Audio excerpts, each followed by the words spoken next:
Did you know Americans consumed, on average, 46.4 gallons of bottled water in 2023, compared to 34.4 gallons of soda? A large percentage of its supply came from a company you know too well and might surprise you: the very warm, homely brand Nestle, which happens to be the world's biggest food beverage brand. Nestle is one of the largest food companies in the world, with over 2,000 products ranging from beverages, cereals, and pet food. Surprisingly, one of their best-selling products is water. Ever wondered, where does this water come from? They are draining our water systems.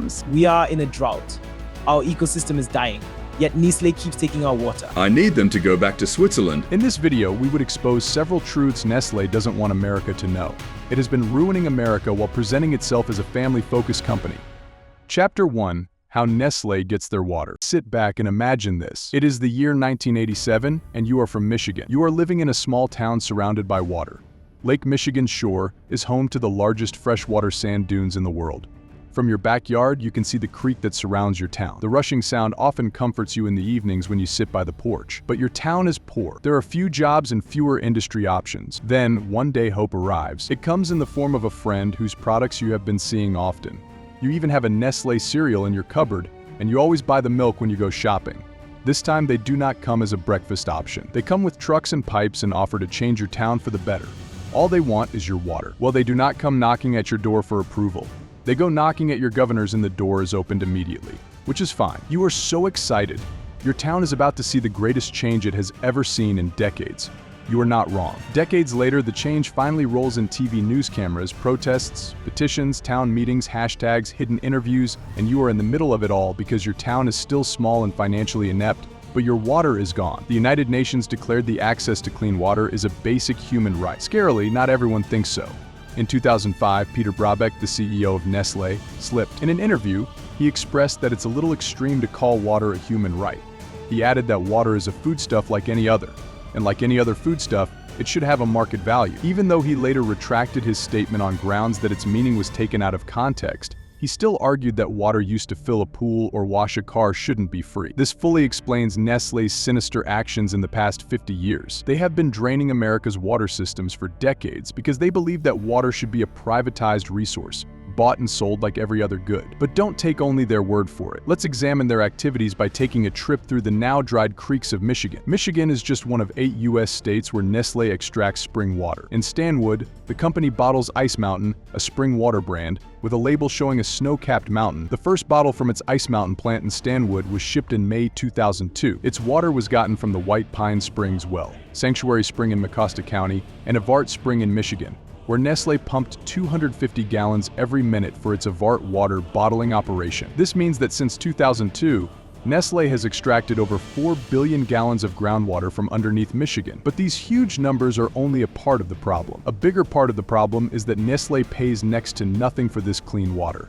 How can this be? The state of Michigan does not charge extraction fees for water like it does for oil and gas, so since Nestle now owns the land, they can take as much as they want. All they have to do is renew their permit fee yearly, which is only $200. That is barely a drop in a gigantic ocean compared to the thousands of profits they rake in from Michigan's waters. The company does not pay any state tax, license fee, or royalty for extracting this precious natural resource for profit. This news would be easier to swallow if Flint, a town in Michigan, was not deep in a water crisis. For some reason, Flint's water sources were contaminated by waste from car manufacturers near their city. While Nestle paid only $200 to access gallons of free water for profit, Flint had to pay even more to access contaminated water for survival. As a result, citizens fell ill with cancer, and children were poisoned. What did family-focused Nestle do? Raise an alarm? No. In response to backlash, Nestle simply donated bottles of water to Flint. That act served as a huge slap in Michigan's face. To be able to drink clean water, the community in Flint had to rely on Nestle's kind donations. If Nestle hadn't acquired rights to the creeks, the people in Flint would have been able to benefit from that running creek during their crisis.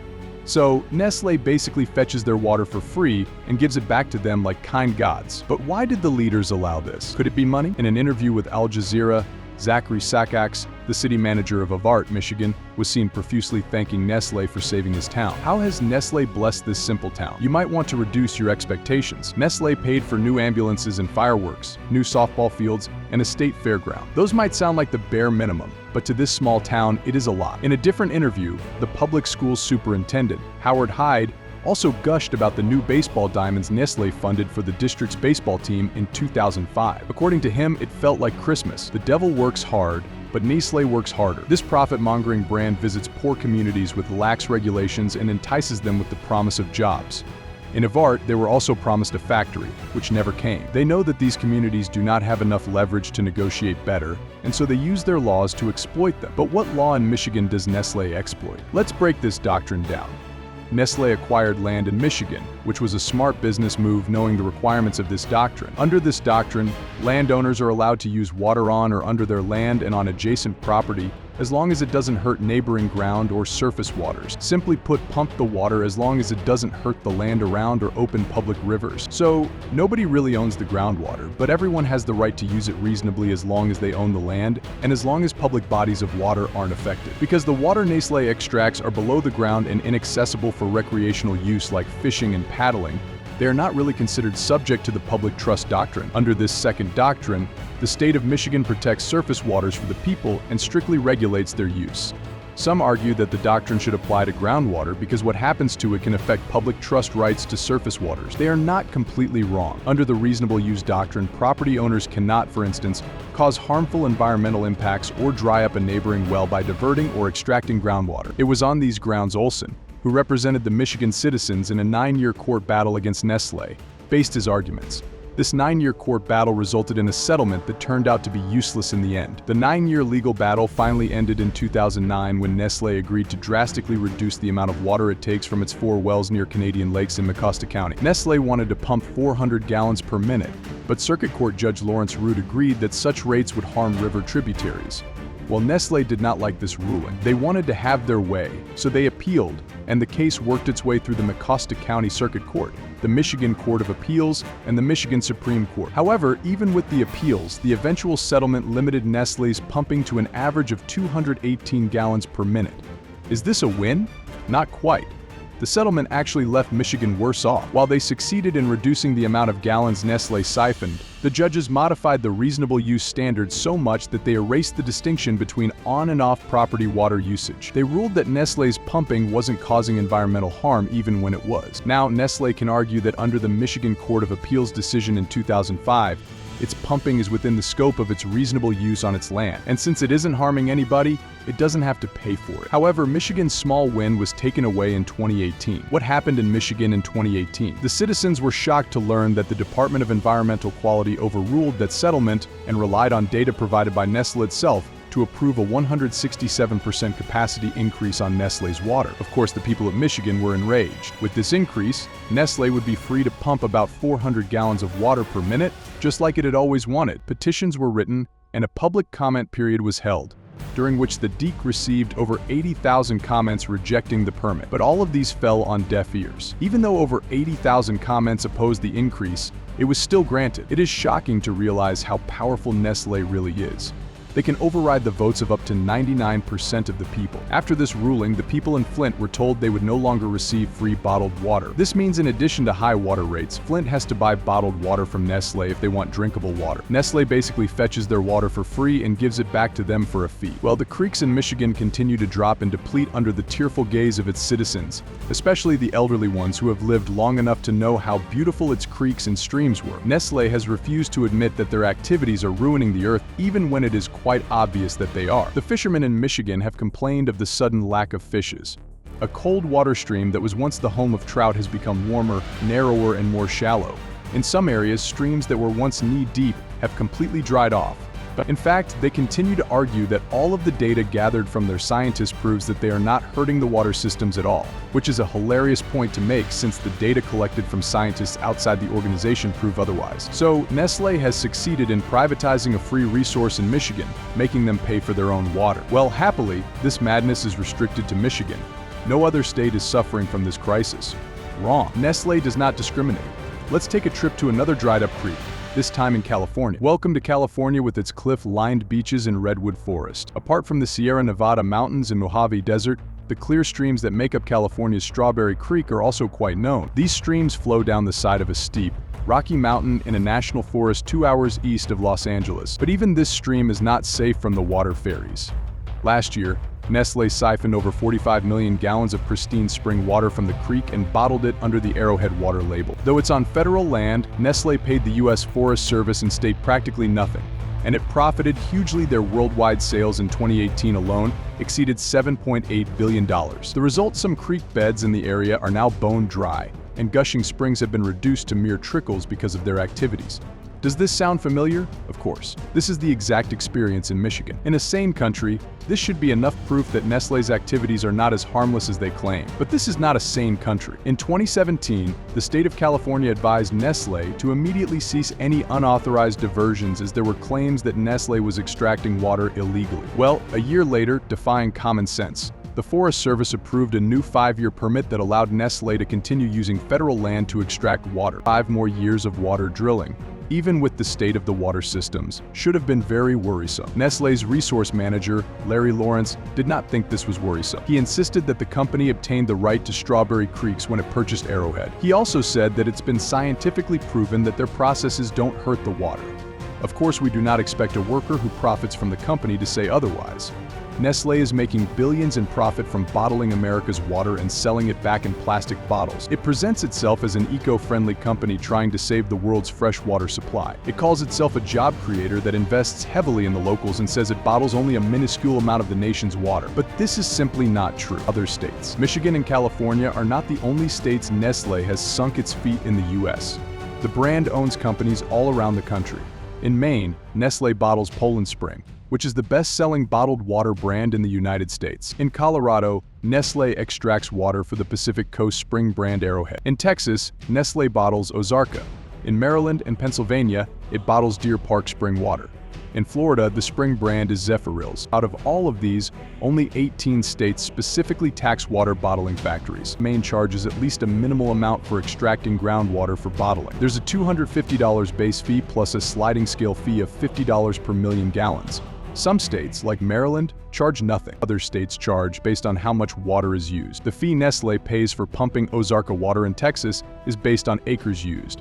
Florida charges a well construction fee and consumptive use permit that can cost up to $11,500. But regardless of the amount taxed, Nestlé continues to sell its spring water. It has a nationwide brand, Pure Life, which is sourced from various public supply wells around the country and filtered to remove impurities. But Pure Life is not spring water, and spring water has a higher marketing value.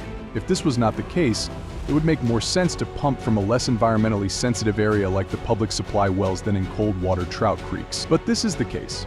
Spring water is water gold, and money always wins. But if Nestlé is making so much profit from spring water in the US, why can't they be taxed properly? The reason is in the principle of it.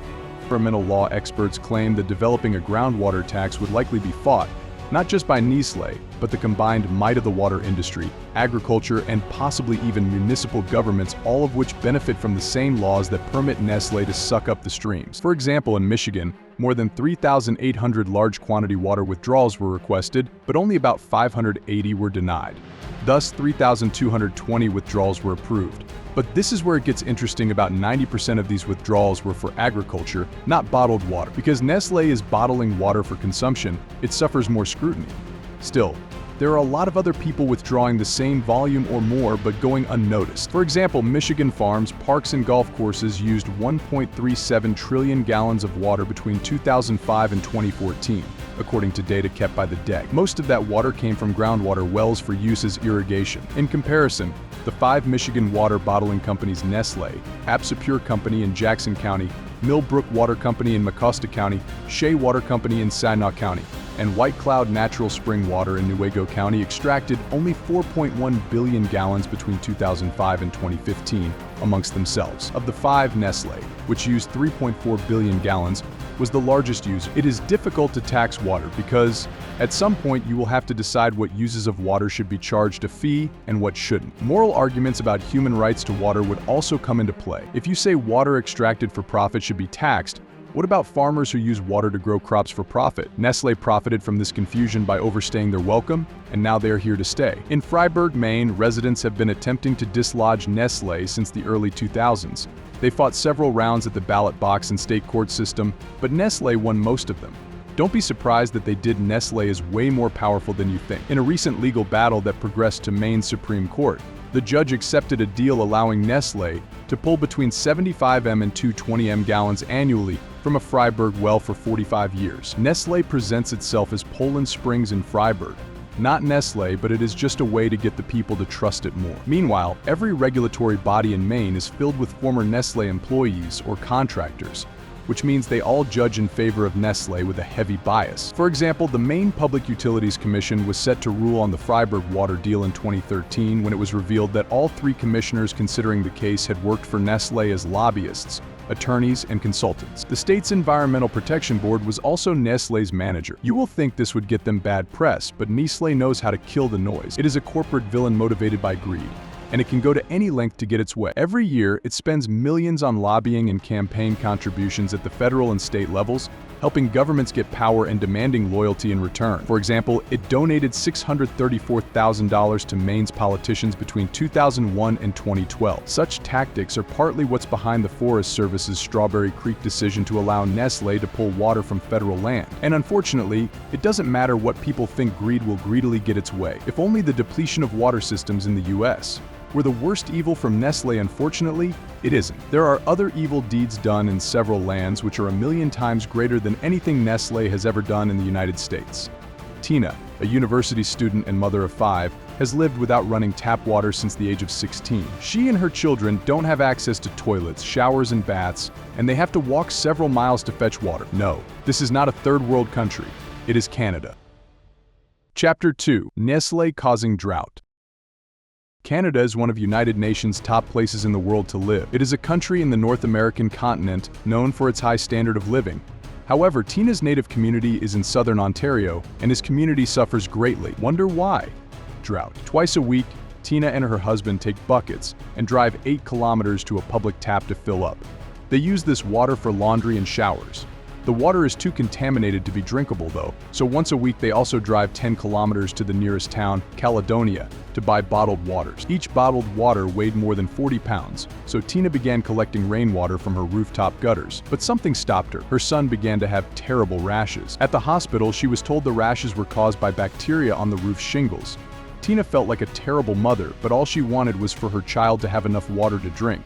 All mothers in this community do. Unfortunately, they are living on reserve, which means that there is a strict restriction on the water each family is allowed to consume because of the drought in the area. 91% of the homes in this community are not even connected to the water treatment plant. Some, like Tina, have no water at all. Others have water in their taps, but this water is too polluted to drink. But this community is not special. There are currently 50 communities with the same problem in Canada, which means over 63,000 people haven't had drinkable water for at least a year, and some have not for decades. This has caused several health issues like hepatitis A, gastroenteritis, giardia, beaver fever, scabies, ringworm, and acne. This is such a sad story, but there is a shocking twist.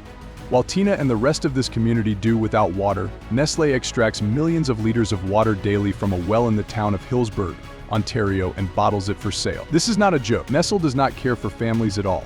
In a land laden with drought where its citizens are thirsting to death, Nestlé is drilling their dry lands for more water. The communities did not approve of Nestlé pumping and even wanted them to stop. Of course, that did not stop them. Fortunately, there is some good news. The Ontario government told Nestlé to reduce the amount of water it pumps during drought conditions. Of course, in 2012, Nestlé persuaded the government to remove these restrictions even though their removal might endanger the neighboring community's source of groundwater. At first, both Nestlé and the government tried to stop the local groups from participating in the decision-making process, as usual. But their efforts did not work this time. Eco-Justice argued that citizens must be allowed to scrutinize a deal that affects their groundwater. Finally, the tribunal agreed, and the people were able to use scientific and legal arguments to show the tribunal why this deal benefited Nestlé more than the local community. The tribunal agreed and ordered a full hearing. But the cowards, Nestlé, withdrew their appeal immediately and suddenly agreed to restrict the amount of water it pumped from the Ontario community during drought conditions. This victory protected the community's groundwater and was the first of its kind in Ontario's history. But this victory did not mean an end to their operations. Nestlé pumps spring water from the nearby Aran Well, and Aran Well is located in a drought-stricken area. The drought has dried the wetlands and also decimated the local populations of salmon, trout, pike and pickerel. But this has not discouraged Nestlé from more grilling. The community is outraged and bitter over Nestlé's activities. J.D. Salt, a self-employed mother of two, who paid several $1,000s for her house to be connected to a nearby well, then found the water too polluted from sewage contamination and other bacteria, is particularly bitter. She cries Nestlé is taking out water for free, so why don't they dispense it to us, Salt said. It's the indigenous resources they are taking. It's unreal what Nestlé is doing. It's unreal the way they operate. Another woman, Liz McDowell, said that it's simply scandalous that a company like Nestlé can take hundreds of millions of liters of groundwater at basically pennies at the same time other residents are being asked to conserve water because it's in the middle of a drought. Mikasa Horse, a student in Indigenous Studies at McMaster University, organized a community-wide march and a boycott of Nestlé's products.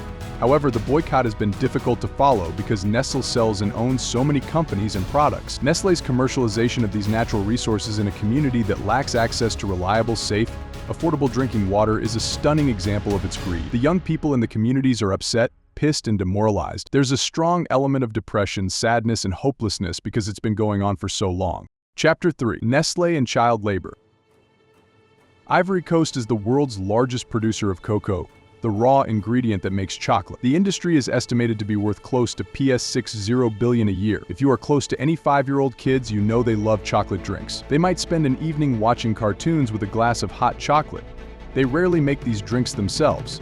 Adults are mainly taxed for this job to prevent toddlers from spilling. Well, in 1998, about 5,000 5-year-olds were cutting open large cocoa shells with blistered hands and taking out cocoa seeds, working from morning to night and falling asleep in sweaty, hot rooms without their parents. These children worked on cocoa plantations in Ivory Coast to produce more cocoa for. Does it even need to be said? This is one of the most horrific things Nestlé has ever done. 15,000 children under the age of 12 to 5 were working on cocoa plantations that supplied the Nestlé company, and a measly $135 was paid to their guardians. When this news leaked, the world cried. People wrote articles and petitions, and Nestlé was boycotted again. What was their defense? Ignorance. Nestlé claimed they were not aware these farms used children as labor. They explained that, even though they visited the farms to source for cocoa periodically, they never saw the children. In 2001, Nestlé signed the Harkin-Engel Protocol, an agreement by members of the cocoa industry to work towards ending the worst forms of child labor. Well, 1998 was a long time ago, so you would expect some change now. A report by the Fair Labor Association FLE, commissioned by Nestlé, saw researchers visit 260 farms used by the company in Ivory Coast. The researchers found 56 workers under the age of 18, of which 27 were under 15. Children younger than 15 continue to work at cocoa farms connected to Nestlé, decades after the food company promised to end the use of child labor in its supply chain. At one farm in the Divo district of the country, the FLE found evidence of forced labor, with a young worker not receiving any salary for a year's work. A total of 24 children were found working on farms as family workers, unable to attend school, as they worked alongside their parents and siblings on plantations. In fact, in 2005, noted human rights lawyer Terry Collingsworth filed a lawsuit against the company. In court documents, the 3 plaintiffs claimed that they were trafficked from their homes in neighboring West African countries and put to work on plantations on Ivory Coast. They describe how they were whipped, beaten, and forced to work for 14 hours a day before retiring to dank, dark rooms without windows to rest. One plaintiff recounted how guards sliced open the feet of child workers caught trying to escape. This FLA report is proof that allowing companies to act voluntarily to clean up their problem has not and will never work. There are lots of options that would work, like monitoring by an independent monitor who has the authority to take strict corrective action. The International Labor Organization estimates there are as many as 59 million African children aged 5 to 17 involved in hazardous work today. But this is not the worst evil from Nestlé. What is? Chapter 4. Nestlé's anti-kid-friendly baby food. Switzerland is the home country of Nestlé. It is where the founder Henry produced and sold his first baby formula. Several years after his death, that formula would attract the company's first big scandal, known as the Baby Killer, which led to the creation of the WHO International Code in 1981. The first baby formula was created as an option for breastfeeding mothers, but was aggressively marketed as better than breast milk. Others in third world countries bought this lie and began feeding their babies formula milk after mixing it with contaminated water, which was the only water available. When the babies began to get sick and die, Nestlé found itself in well-deserved hot water. Well, more than 50 years later, it seems Nestlé hasn't learned its lesson.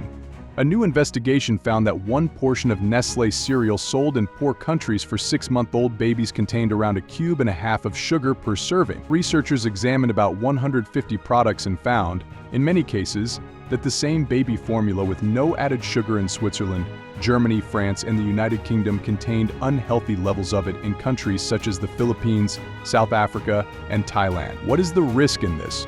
Well, do the math. Nestlé controls 20% of the baby formula market in the world. In 2020, 15 million babies relied on its products.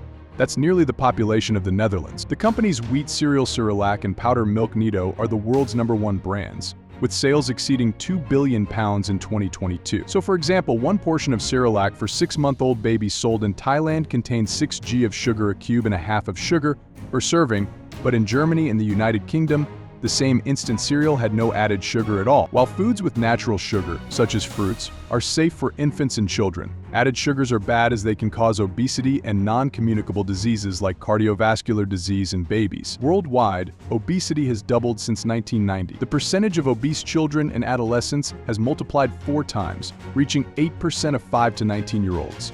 Obesity used to be a problem only high-income countries faced, but today, thanks to companies like Nestlé, it has become a global issue. According to WHO, while these countries continue to deal with infectious diseases and undernutrition, they are now experiencing a growing increase in non-communicable diseases. Nestlé is capable of producing baby food without added sugars in Switzerland and Europe, and is doing pretty well financially. So why can't they do it in other parts of the world? Conclusion. To wrap up this video, even in lands Nestlé isn't drilling for water, it still manages to ravage its ecosystem.